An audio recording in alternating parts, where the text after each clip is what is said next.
시청자 여러분 안녕하십니까? 북고쳐 오브 시작하겠습니다. 네. 자, 한 주 동안에 뭐 잘 보내셨죠, 여러분들? 자, 우리 코스피, 저도 처음 와보는 길이거든요. 여러분들도 처음이시고, 자, 우리 모두 다 처음 가는 길임. 접어들은 거죠. 네, 코스피 5천 시대가 열렸습니다. 물론 뭐 지수로 보면 5천 아래에서 마무리가 됐지만 5천이 끝이 아니라는 것이죠. 새로운 시작이 될 가능성이 매우 높고, 뭐 결론적으로 말씀드리면, 야, 너 올해 특히 상반기 주식시장 또 얼마 갈 것 같아? 일단 7천을 목표로 가볼 생각입니다. 아무튼 대단한 증시 흐름이 이어지고 있습니다. 지난해 대한민국 증시가 전 세계에서 1위 했거든요. 근데 올해도 1월 상승률 1위를 달리고 있습니다. 계속해서 이런 흐름이 좀 더 좀 이어갈 수 있지 않을까 싶고요. 자, 오늘 국고초 방송은 미국 주식부터 시작해서 국내 주식, 그리고 2026년 이현상이 꼽은 황금 바닥은 무엇인지 이것도 좀 같이 말씀을 좀 드리도록 하겠고요. 뒷부분에 또 저희 상담 이어가도록 하겠습니다. 아래쪽에 보시면 저희 오늘 우선 상담해드릴 종목군들이 있거든요. 지난주에 저희가 상담해드린 종목 뭐였죠? LG 에너지 솔루션, 그 다음에 하이브, 뭐 이런 종목군들이었는데 전체적으로 또 좋았어요. 이들 종목들 가지고 계신 분들도 상담 신청해 주시면 되겠고요. 오늘 공지사항 하나 좀 드리도록 하겠습니다. 5천 시대가 열렸다 기념으로 해서 특별히 오늘 공개 방송을 준비했습니다. 와우넷 그 공개 방송은 제가 1년 만에 하는 것 같아요. 5천 돌파 기념으로 오늘 특별히 공개 방송문을 열 겁니다. 잠시 뒤에 국고초 끝나고 11시 10분에 시작할 것 같습니다. 한국경제TV 검색하셔서 바로 입장하실 수도 있고, 또 와우넷으로 또 입장하실 수도 있고요. 네, 뭐 1년 만에 하는 거니까 오늘 꼭 참여해 주시면 감사하겠습니다, 여러분들. 네. 자, 그러면 미국 증시 마감 상황부터 뭐 간단히 좀 한번 보도록 하겠습니다. 뭐 다우지수는 좀 빠졌어요. 0.58 하락이고요. 그다음에 나스닥은 조금 올랐어요. 0.28. S&P 500은 뭐 보합 정도 마무리가 되었습니다. 뭐 간밤에 뭐 특별한 이슈가 있냐? 특별한 이슈는 없었습니다. 아무래도 다음 주, 그러니까 이번 주에 있었던 미국과 유럽의 관세 전쟁에 대한 이런 우려감들은 좀 이미 좀 일단 좀 해소가 되었다, 이렇게 볼 수 있겠고요. 그 다음에 다음 주에 FOMC를 앞두고 있죠. 그러다 보니까 시장에 약간 관망 분위기가 있었다. 물론 FOMC 그리고 다음 주에 주요 기업들 실적이 또 실적 발표를 또 앞두고 있습니다. 그래서 이런 영향으로 해서 뭐 다소 좀 숨고르기를 보인 것이 아니냐, 이렇게 볼 수 있겠고요. S&P 우리 500 지도 한번 보시게 되면 뭐 종목군들 흐름으로 보면 마이크로소프트가 좀 올랐고요. 엔비디아가 H200 중국 수출 기대감으로 해서 좀 올랐습니다. AMD가 요즘에 굉장히 좀 강하죠. AMD가 9일 연속 상승하고 있습니다. 반면에 인텔은 마이너스 17% 하락입니다. 급락입니다. 그러니까 실적, 어닝 전망치가 눈높이가 좀 낮아졌다. 그런데 그러다 보니까 또 이제 최근에 이렇게 정말 좋지 않습니까? 반도체 업황이 엄청나게 좋은데 이 과정에서 또 수율 문제가 또 좀 올라오고 있는 거죠. 야, 기술이 안 되고 이러면 이제 이렇게 가는 것 같습니다. 아무튼 지금 이런 흐름이고요. 그 다음에 메타가 좀 올랐고요. 그 다음에 아마존 올랐고, 특별한 종목군들은 좀 없었다, 이렇게 볼 수 있겠습니다. 지수 흐름 한번 좀 체크를 해드리도록 하겠습니다. 우선 다우존스 산업지수인데요. 뭐 특별하게 뭐 큰 뭐 하락이 있었던 건 아니고 그냥 무난한 흐름이 이어지고 있다. 이 정도 보실 수 있겠습니다. 나스닥을 한번 보시게 되면 나스닥은 지금 23,000원에서 23,000 중반대를 지금 오가고 있는 중이죠. 사실 여기도 당장에 뭐 부러진다라기보다는 항상 일시적으로 큰 진통이 있었을 때, 그죠? 이번 주에도 있었죠. 트럼프의 유럽에 대한 관세. 그죠? 뭐 하루 만에 철회가 됐지만 항상 이렇게 트럼프 대통령을 통한 뭐 이런 잡음이나 시장에 충격이 있을 때 뭘 생각해야 된다? 타코를 생각해야 된다. 타코를 드실 준비를 하셔야 된다. 자, 결국에는 또 좀 올라오고 있는 이런 흐름을 보여주고 있습니다. 자, 우리 필라델피아 반도체 지수 한번 보겠습니다. 필라델피아 반도체 지수는 7,000단에서 이제 7,500단, 그다음에 8,000단을 넘어섰다가 지금 좀 승고를 보고 있습니다. 그러니까 미국 반도체주들은 여전히 추세가 살아 있더라는 거죠. 그죠? 그 흐름이 계속 이어지고 있는 중입니다. 주요 기업들 몇 가지 한번 좀 봐드리도록 하겠습니다. 첫 번째는 마이크론 테크놀로지 한번 보도록 하겠습니다. 지금 이게 뭐 미국 시장에서 반도체 1위예요. 주가로 따지면 이게 1등입니다. 물론 뭐 샌디스크나 아니면 뭐 장비단에 있는 종목군들도 뭐 좋은 흐름이 있지만 아무튼 마이크론 테크놀로지가 지금 400달러를 이번 주에 넘어섰다가 전날에 넘어섰다가 400달러 아래에서 마감됐지만 뭐 계속해서 흐름이 잘 타고 있습니다. 예. 목표가가 한 450달러 이상으로 이렇게 좀 올라오고 있는 상황이기 때문에 이 부분도 한번 좀 체크하시면 좋을 것 같고요. AMD. 지난주에 제가 AMD 얘기를 좀 드렸었죠. 예, 상대적으로 조금 부진했었다가 저점을 찍고 올라오는 흐름이다.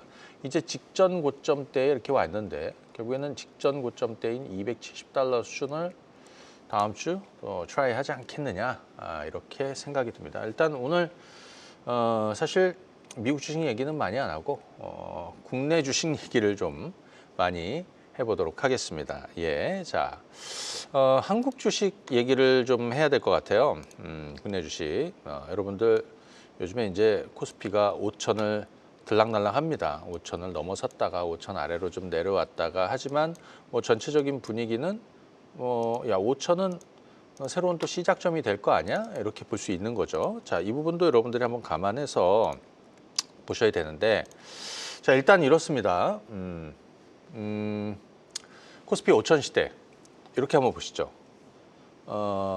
사실 3천에서 4천 넘어오고 4천에서 5천 넘어오고 그래서 1,000단위가 변할 때 한 2달 정도 조금씩 조금 기간 조정은 있었는데 결국에는 계속 올라오고 있습니다.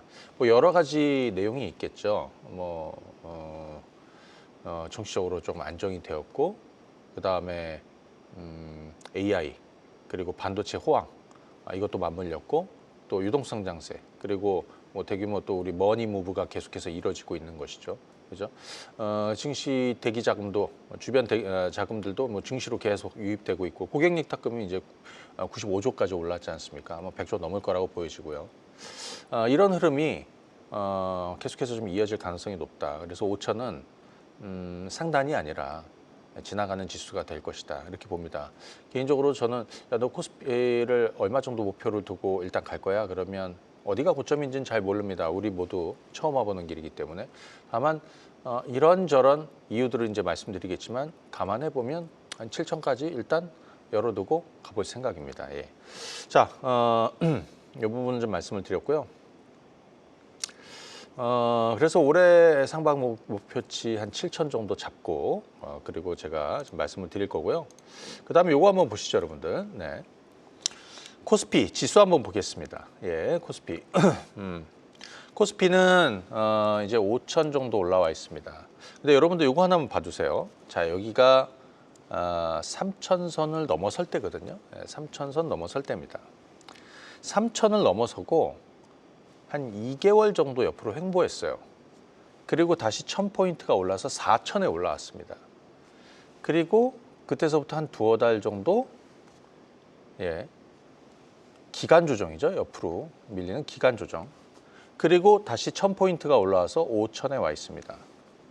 그래서 이게 뭐 6천을 바로 가고 뭐 이럴 것이냐. 뭐 그럴 수도 있겠지만 일단 여기서 좀 쉬더라도 약간의 기간 조정을 옆으로 횡보로 보이고 그리고 다시 상승으로 계단식 상승을 이어갈 가능성이 높지 않을까 싶습니다.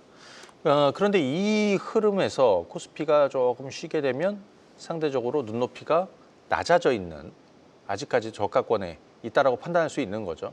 뭐 아주 뭐 공평하게 오르지 않은 시장이 바로 코스닥이 아닙니까? 그래서 코스닥이 지금 올라서고 있는 거고 1000스닥을 눈앞에 두고 있는 것이다. 이렇게 보시면 되겠습니다.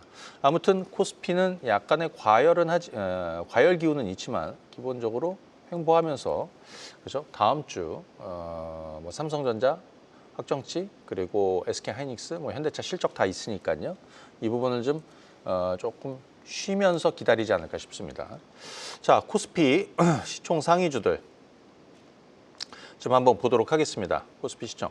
오늘부터는 코스피 50, 코스피 시총 50개 상위 종목의 수급 상황을 좀 봐드릴 건데 일단 주가만 보시면 삼성전자가 15만 원 넘어섰고 시가총액은 900조에 달합니다. 삼성전자 우선주는 이제 90조예요. 그러니까 두 개 합치면 어떻게 1000조가 되죠. SK하이닉스는 지금 550조입니다. 그죠? 두 개 합치면 1,500조가 됩니다. 우리 시가총액에서 거의 뭐 삼성전자, SK하이닉스 한 40% 가까이 지금 차지하고 있습니다. 추가로 더 올라갈 거로 보고 있습니다. 저는. 네. 자, 일단 전체적으로는 뭐 이런 분위기였는데, 자, 그러면 수급이 조금 들어오고 수급이 빠진 종목들 한번 보도록 하죠. 먼저 우리 양은 블록으로 메이저 수급이 좀 빠진 종목들을 먼저 한번 좀 보도록 하겠습니다. 빠진 종목들. 네, 수급이 좀 빠졌다. 어떤 종목일까 한번 보실까요? 네. 한화 에어로스페이스, 한국전력, 삼성전기도 좀 빠졌네요. 글로비스, 뭐 이런 종목군들이 눈에 띕니다. 그러니까 방산주 쪽에서 차익 물량이 조금 나왔다라는 거. 원전 쪽에서 한국전력이 그동안에 좀 많이 올랐었잖아요. 이쪽에서 조금 빠졌다는 거. 그죠? 그다음에 현대차, 현대글로비스 이런 쪽에서 좀 빠졌다는 거. 요 정도 한번 보실 수 있겠습니다. 자, 그러면 돈 들어온 쪽으로 한번 보도록 하죠. 자, 첫 번째는 네이버가 들어오고 있습니다. 두 번째는 카카오가 들어오고 있습니다. 세 번째는 미래에셋증권이 들어오고 있습니다. 자, 스테이블 코인 지원에 정책 지원 기대감에 이 세 가지 종목군들이 어제 수급이 굉장히 좋았다. 그 아래쪽에 보면 하나 시스템, 뭐 두산 에너빌리티 뭐 이런 종목군들이 있는데 한 번씩 몇 가지 한번 보겠습니다. 첫 번째 네이버. 네이버는 사실 이 주식을 가지고 답답해하는 분들이 많아요. 근데 일전에도 한번 말씀드렸다시피 네이버는 어쩔 수가 없습니다. 네, 지금 이제 주가가 이렇죠. 23만 원에서 27만 원 사이에서 그냥 횡보하고 있습니다. 어제 수급은 개인들이 한 140만 주 매도가 있었고 외국인 기관 투자자들이 어제 주식을 많이 샀어요. 자, 차트를 보시면 이렇습니다. 지금 이틀째 자, 이렇게 수급이 없다가 딱 들어오는 자리가 여기 아니겠습니까? 그죠? 양은 물론 만점 첫 번째. 그러니까 이때는 메이저 수급이 이제 우리 이제 사들여 갈 거야 이런 신호를 주는 거라고 그랬죠. 그러면서 주가가 지금 올라왔었는데 빠지면서 물량이 쭉 빠졌어요. 그리고 보시면 이번 주 목요일, 금요일은 변화가 있습니다. 특히 목요일 날 이렇게 만점이 나왔죠. 4칸. 그러면 이제 우리 이거 사들일 거라는 거죠. 소위 외국인들, 기관계들, 그 안에 투신이나 연기금이나 그 외에 사들일 거라는 거죠. 그러면서 올라왔습니다. 그래서 이번에는 이 이슈로 또 이런 재료로 해서 29만 원 출하율을 할 수 있지 않을까? 이런 생각을 해봅니다. 자, 두 번째 카카오가 되겠습니다. 카카오도 사실 뭐 네이버와 더불어서 뭐 굉장히 좀 답답한 흐름이었는데 지금 뭐 작년 5월 달에 또 똑같은 재료로 올라왔었고요. 6만 원에서 한 7만 원 사이로 이렇게 오가는 흐름이었습니다. 근데 이제 조금 돌고 있는 분위기죠. 물론 이 흐름을 계속 탈지는 좀 봐야 되겠지만 아무튼 어제 카카오는 변화가 좀 있습니다. 근래 들어서 외국인들이 가장 많이 160만 주 순매수 있었고 기관 투자자들 쪽에서도 그동안에 없었던 75만 주 순매수가 가장 강하게 들어왔었죠. 소위 양은 블록으로 이렇게 보시더라도 어제 거래량은 뭐 이거니까요. 그죠? 예. 자, 이렇게 좀 변화가 만들어지고 있는 것이다. 이렇게 볼 수 있겠습니다. 자, 세 번째는 미래에셋증권인데 이거는 제가 한 2, 3주 전에도 연기금, 한 3주 전이었다요. 연기금이 꾸준하게 매집하는 종목으로 미래에셋증권 좀 말씀을 드렸는데 다 뭐 이유가 있더라는 거죠. 이제 와보니까. 그죠? 그때가 아마 미래에셋증권이 아마 요때였어요. 한 2만 5천 원 정도 됐었거든요. 지금 3만 4천 원으로 뛰어 올라옵니다. 지금 미래에셋증권 수급은 이렇습니다. 그죠? 그동안에 이 동네는 사실은 메이저 수급은 없었던 거나 다름없었고요. 그러다가 이제 들어오기 시작을 하는 거죠. 그죠? 그리고 계속 들어옵니다. 예. 그러면서 2만 원대에서 2만 2천 원, 2만 3천 원, 2만 4천 원, 뭐 2만 원 중반대 왔었고 큰 물량 빠지는 거 없었죠. 뭐 일시적으로 하루 뭐 매도가 좀 있긴 했지만 하지만 어제부터 다시 들어오기 시작을 했다. 그래서 어제는 16% 뭐 지분 가치로도 주목을 받은 것 같아요.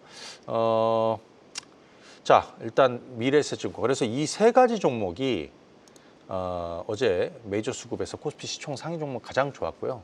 하나시스템, 두산엘러비티, 삼성생명, 셀트리온, 고려아연 이런 종목군들이 전반적으로 아래쪽에서 수급이 좋은 상황입니다. 자, 이 중에서 몇 가지 한번 보겠습니다. 셀트리온도 한번 보도록 하겠습니다. 셀트리온. 자, 셀트리온은 이게 일단 장기 추세가 아직 확실하게 잡지는 않았지만 그래도 상방 쪽을 좀 열고 가보는 게 좋겠다라는 얘기를 제가 최근에 이제 계속해서 드렸습니다. 이쪽에서 보시면 자 이렇게 큰 자금들이 들어오면 주가가 한번 좀 움직였었고 그 다음에 보시면 이렇게 좀 숨고르기가 있죠. 그때 물량 크게 빠진 거 없죠. 그리고 이번 주에 스물스물 어찌됐던 수급은 잡히고 있습니다. 뭐 기관투자들 매수도 좀 꾸준하게 있고 그래서 일단 셀트리온은 결국엔 다시 22만 원 트라이를 하게 될 것이다라고 보여집니다. 자, 고려아연도 있고요. 그다음에 이거 삼성전자 우선주 한번 보죠. 삼성전자 우선주. 어제 양원블록으로는 세 칸이었으니까 그래도 뭐 강한 자금들이 계속 이어지고 있다라는 쪽이 되겠죠.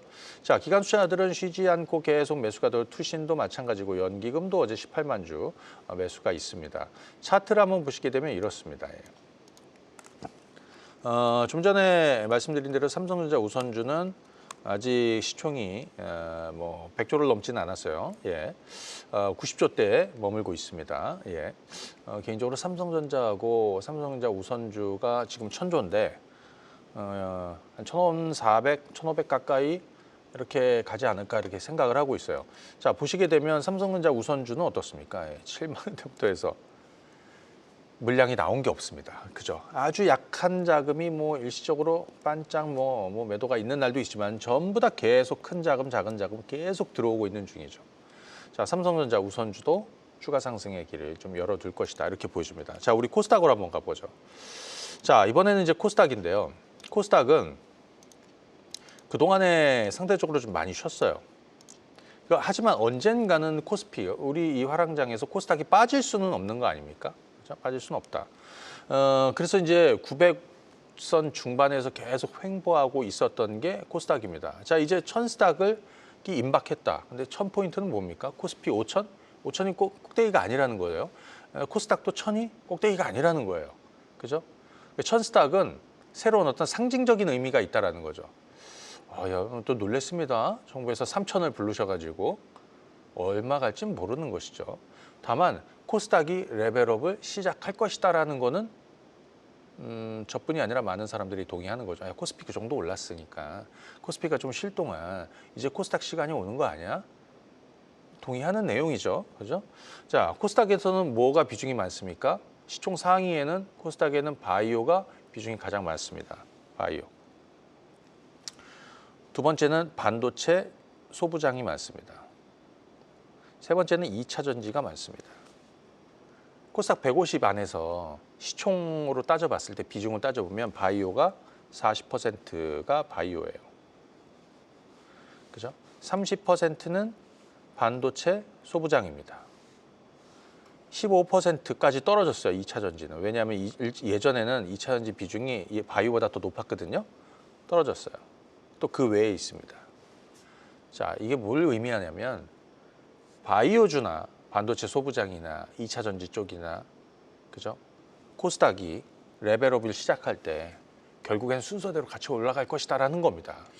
그 시간이 올 거라는 거죠. 자, 코스닥 시총 상위 그룹 종목군들 한번 보도록 하겠습니다. 어제 알테오젠이 4.7% 판단. 이번 주에 굉장히 충격을 줬습니다. 수요일 날 폭락하면서 코스닥을 꾹 끌고 내려왔는데 다시 올라오겠죠. 에코프로 BM 에코프로도 어제 올랐었어요. 근데 실제로는 어제 바이오주들이 어찌됐든 뭐 이 안에 바이오가 다 포진하고 있으니까 그죠? 자, 우리 양원블록으로 한번 보겠습니다. 어느 쪽에 자금이 많이 들어왔는지 보면 첫 번째는 ABL 바이오가 되겠습니다. 난점입니다. 그죠? 그리고 이제 시가총액이 이제 10조예요. 레인보우 로보틱스가 두 번째로 또 만점입니다. 다른 로봇주들은 많이 빠졌었는데 말이죠. HLB, 저 밑바닥에서 HLB도 있고 코오롱 티슈제, 리가캠, 케어젠, D&D 파마텍 이런 종목군들이 전체적으로 다 만점입니다. 아래쪽에 심텍이나 뭐 삼천당 제약 이런 종목군들도 전부 다 만점입니다. 한번 보겠습니다. 첫 번째 ABL 바이오. 네. 어제 ABL 바이오는 이런 흐름이에요. 개인들이 많이 매도가 있었고 외국인 기관들 많이 사들였죠. 근데 요거는 이제 이렇게 보세요. 뭐냐면 여기 ABL 바이오부터 ABL 바이오, HLB, 뭐 코롱, 티슈진, 그다음에 리가캠, 케어젠, 뭐 D&D 파마텍, 그다음에 그 아래쪽에 보면은 뭐 삼천당 제약이나 또 이런 관련한 바이오 테크 쪽은 결국엔 수급이 다 같이 몰려 들어오거나 몰려서 빠지거든요. 그죠? 예. 그래서 이들 종목은 결국에는 이들 종목은 결국에는 코스닥 레버랩과 같이 바이오 종목군들이 뭐 이유는 없습니다. 그냥 돈 들어오고 수급이 들어오면 같이 움직이는 거니까 코스피가 쉬고 다른 쪽이 좀 쉴 때 이쪽이 계속해서 저점을 좀 높여갈 가능성이 높기 때문에 관심 안 가질 수는 없다라는 거를 좀 말씀을 드리고요. 오늘 제가 뭐 시간이 많지는 않으니까 잠시 뒤에 공개 방송에서 좀 자세히 좀 말씀드리도록 하겠습니다. 아무튼 ABL 바이오부터 해서 그리고 뭐 레인보우도 있고요. HLB, 코롱 티슈젠, 리가캠, 삼천당 이런 종목군들이 가장 수급이 좋았던 종목들입니다. 요거 한번 좀 체크하시면 좋을 것 같습니다. 자, 그러면 이제 다음 내용 한번 보도록 할 텐데 이번에는 말이죠. 좀 새로운 얘기를 좀 하도록 하겠습니다. 예. 지난주에 말이죠, 여러분들. 지난주에 제가 이거 방송 끝나고 코엑스에서 새해 매년 하는 거죠. 강연회를 했습니다. 정말 많은 분들이 오셨습니다. 예. 제가 2024년에도 대상이었고 2025년도에도 대상이었어요. 그래서 이때는 제가 1시 한 20분 정도 국고초 끝나고 가서 이렇게 강연을 했는데 사실 여기 오신 분들도 많으시죠, 당연히. 근데 이제 이게 우리가 뭐 유튜브로 뭐 실시간 이제 중계를 한 건 아니기 때문에 못 오신 분들이 많아요. 그래서 야, 저 안에서 무슨 얘기했을까 이렇게 궁금해하시는 분들 많은데 거두절미하고 잠시 뒤에 뭐 자세한 얘기는 공개 방송에서 하겠지만 저의 주제는 이거였습니다. 2026년도, 2025년도에도 우리가 좋은 성과를 냈는데 26년에도 우리의 해가 될 것이다. 그런데 새 2026년 이현상의 황금 바닥은 무엇이냐? 그러면서 제가 강연에서 무슨 얘기했냐면 이 얘기했어요. 앞서 뭐 반도체 얘기도 많이 들으셨고 물론 참고로 말씀드리면 2025년 그러니까 작년 1월에는 제가 저 새해 첫 강연회에 가서 2025년 황금 바닥은 반도체라고 했습니다. 그래서 삼성전자, SK 하이닉스를 필두로 해서 다른 반도체 그 맞았죠, 그죠? 그때 삼성전자는 5만 원이었고 SK 하이닉스는 한 10만 원, 초반 12만 원 정도 했었나요? 그 정도밖에 안 했어요. 예. 자, 올해는 올해 2026년 새 이현상의 황금 바닥은 뭘까? 앞에 반도체고 자동차고 뭐 얘기 로봇이고 얘기 많이 들으셨지만 저 그 얘기 일절하지 않겠습니다. 제가 할 거는 황금 바닥 한 가지 섹터를 말씀드리겠습니다. 그게 뭐냐? 2차 전지라고 말씀드렸어요. 2차 전지. 2차 전지가 바닥이다. 물론 이 얘기를 처음 들은 게 아닙니다. 여러분들 작년 7월 달에 2차 전지 발바닥이고 이제 발바닥을 넘어설 겁니다. 바닥 탈출을 시작할 겁니다라고 제가 말씀드린 게 작년 7월 달이에요. 그때서부터 뭐 셀업체들도 그렇고 뭐 삼성 SDI 같은 경우에는 한 120% 올랐죠. 이미 많이 올랐어요. 그리고 뭐 다른 소재 업체들 많이 올랐다가 최근에 좀 조정을 좀 받고 다시 시작한다. 올해 상저하고로 장기 턴어라운드 할 것이다. 이게 저의 전망이었습니다. 예, 저의 전망이었습니다. 자, 잠깐 좀 내리고 보여드릴게요. 자, 그래서 이번 자, 차트를 좀 한번 띄워놓고 좀 설명을 드리겠습니다. 네. 네. 네. 자. 삼성 SDI, ETF 먼저 좀 하나 좀 말씀드려볼게요. 364980. 네. 요걸로 한번 설명드리면 좋을 것 같아요. 자, 일단 2023년에 이렇게 고점을 만들면 전체적인 분위기니까 한번 보세요. 이렇게. 그죠? 그리고 나서 이렇게 좀 올라섭니다. 작년 7월 달에 제가 바닥을 말씀드렸어요. 2차 전지주들. 그죠? 그때 뭐 당연히 이거는 그냥 대표적으로 제가 특정 종목을 말씀 안 드리고 그냥 ETF로 말씀드리는 거예요. 이 흐름이에요. 그때서부터 올랐어. 그리고 좀 쉬었죠. 그죠? 그리고 나서 다시 올라옵니다. 재미난 건 뭐냐면 지난주 코엑스 강연회 끝나고 월요일부터 곧바로 2차 전지들이 가기 시작하더라는 거예요. 자, 삼성 SDI 한번 볼까요? 제가 이거 굉장히 많이 말씀을 드리고 강조도 많이 해드리고 제 유튜브에서는 특별히 이 종목에 대한 쇼츠까지 제가 작년에 또 올려드렸어요. 이거 우리 7월 달에 작년 7월 달 그때가 얼마였냐면 16만 원 바닥을 얘기해 드렸고 바닥 투자를 시작하시라고 그랬습니다. 어제 고가로 치면 120%고 지금은 한 100% 정도 올라와 있습니다. 뭐 전고체 쪽에서도 국내 셀업체 중에 가장 앞서가고 있고 올해 대규모 적자지만 그죠? 투자를 시작하셔야 돼요. 올해 장기 턴어라운드 할 거라는 거죠. 자, 그 2차 전지는 그 얘기만 드리겠습니다. 최근에 리튬 가격도 굉장히 많이 오르고 있습니다. 작년부터. 그렇죠? 전기차는 이미 더 나빠질 게 없어요. 유럽 쪽에서는 이미 새해부터 특히 가장 앞서가고 있는 독일도 전기차 보조금을 6천 유로까지 다시 재개하기 시작했습니다. 그렇죠? 전기차 쪽은 더 나빠질 건 없다. ESS 이건 매년 25% 전후에 고성장을 계속합니다. 그렇죠? 앞으로 수주가 나올 때마다 최근에 미국의 플런스 에너지가 대규모 수주를 받으면서 또 이것도 또 이슈가 됐는데 수주를 받게 되면 수주가 계속 이어지는 소식이 나오면서 계속 모멘텀이 될 것이다라는 2차 전지 쪽. 그리고 뭐 미래 배터리, 전고체 배터리, 예, 이거의 상용화에 대한 어떤 기대감, 그리고 로봇, 우리 로봇 얘기 많이 하지 않습니까? 로봇 밸류 체인 중에 빠질 수 있습니까? 그죠? 자, 결국에는 가장 중요한 건 이런 것 같아요. 시선이지, 시선. 시선이 뭐냐? 예, 시선은 이런 겁니다. 코스피가 5천 가고, 그죠? 상대적으로 막 이렇게 둘러보는 거죠. 야, 저평가되어 있는 게 뭐야? 그죠? 그 중에 하나가 2차 전지 업종이라는 거예요. 그죠? 잘 보셔야 됩니다. 물론, 자, 한번 보십시오. 좀 전에 우리 네이버나 뭐 카카오 뭐 이런 것도 있었고 스테이블 코인 관련한 종목군들도 있었죠. 뭐냐? 그동안에 부진했었다는 겁니다. 예. 바닥 탈출을 하기 시작한다라는 겁니다. 예. 그런 종목군들을 잘 보셔야 된다는 거죠. 예. 자, 다음 주 삼성전자 반도체 얘기 좀 하도록 하겠습니다. 예. 삼성전자, SK하이닉스 29일 실적 발표가 있습니다. 예. 사실은 뭐 지금 전망치 뭐 삼성전자는 이제 확정치고요. 예. 1분기 실적 전망도 굉장히 잘 나오고 있고 올 한 해. 그래서 저 개인적으로는 삼성전자, SK하이닉스는 이게 뭐 세론보다는 그죠? 실적 발표 이후에 향후 전망에 대한 기대감을 가지고 오히려 그런 변동이 있으면 그죠? 이것도 기회가 될 것이다. 지금 삼성전자 기준으로 15만 원 아닙니까? 대부분 전망 얼마입니까? 한 20만 원 본단 말이죠. 중간 끊더라도 17만 원, 18만 원 간단 말이죠. 그죠? 그럼 결국에는 이게 코스피 레벨을 더 올려놓는 뭐 그런 역할을 하게 될 것이고, 그죠? 그래서 삼성전자, SK하이닉스도 지금은 앞서 말씀드린 대로 둘이 합쳐서 시가총액이 지금 1,400조 정도 돼요. 삼성전자 우선주 합치면 1,500조 정도 됩니다. 좀 더 올라갈 거라고 보여집니다. 그리고 다른 시총 상위 종목군들이 좀 더 올라오는 이런 흐름으로 코스피가 7천 이상을 가져가지 않을까 이런 생각을 하고 있습니다. 예. 자, 그럼 오늘 저는 여기서 마무리하고 인사드리겠습니다. 주말 잘 보내시고요. 네, 감사합니다. 네.